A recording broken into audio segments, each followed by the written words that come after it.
नमस्कार, आपके साथ मैं हूं सपना मदेशी और आप देख रहे हैं जगत न्यूज 24। तो आइए शुरुआत करते हैं कुछ खास खबरों से।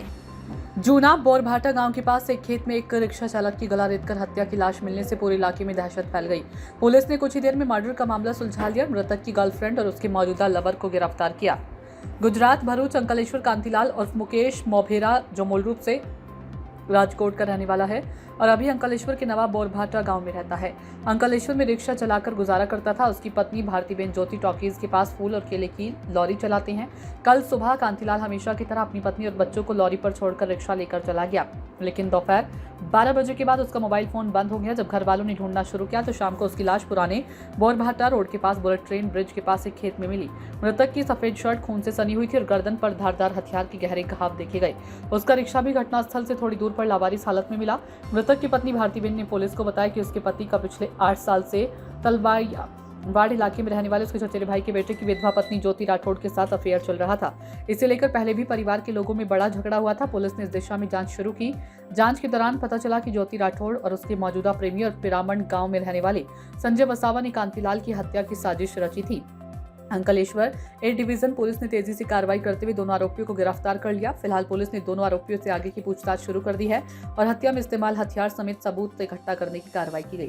गुजरात भरूच अंकलेश्वर से गोविंद भाई परमार की रिपोर्ट। मारू नाम नरेशभाई रतिलाल मोभेरा है।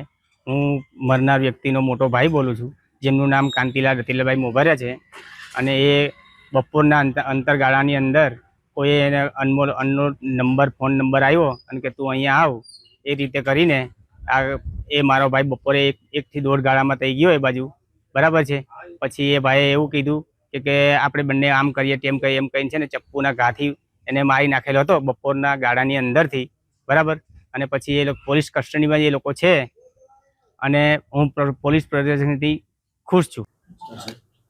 કાલે દિનાંક 27/5/2026 ના રોજ સાંજે 6:30 વાગ્યાના આસરામે ડેપ્યુટી સરપંચ જૂના બોરભાટાનો અમારા અંકલેશ્વર એ ડિવિઝનના જમાદાર પાસે કોલ આવ્યો હતો અને આને જણાવ્યો હતો કે એક માણસ છે જે અનઆઇડેન્ટિફાઈડ બોડી ત્યાં મળી આવેલ છે।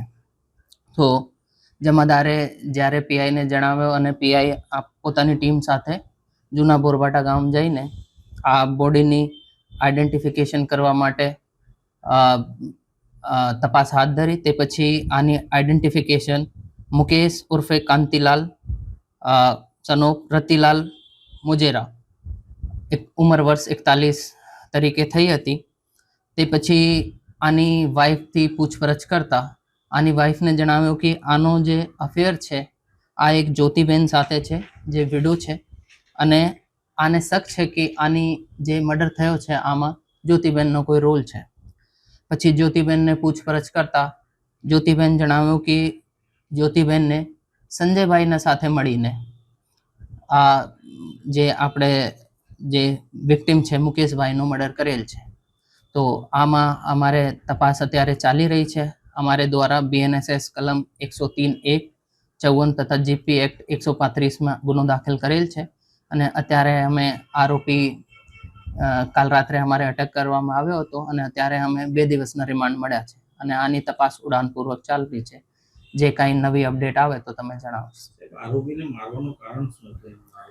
હા, આરોપીને મારવાનું કારણ આરોપી જે છે અત્યારે આ જે જ્યોતિબેન છે આનો આના આડા સંબંધો છે અને પાછળના ટાઈમમાં આ જ્યોતિબેનના આ મુકેશભાઈના જે મરણ જનાર છે આના સાથે પ્રેમ સંબંધ હતા। આરોપીનો ગુનાહિત ઇતિહાસ છે? આરોપીનો ગુનાહિત ઇતિહાસ અમારે અત્યાર સુધીમાં તો કોઈ જાણવા મળેલ નથી, પણ આની પણ તપાસ ચાલે છે। કંઈ મળે તો અમે તમારે જણાવીશું।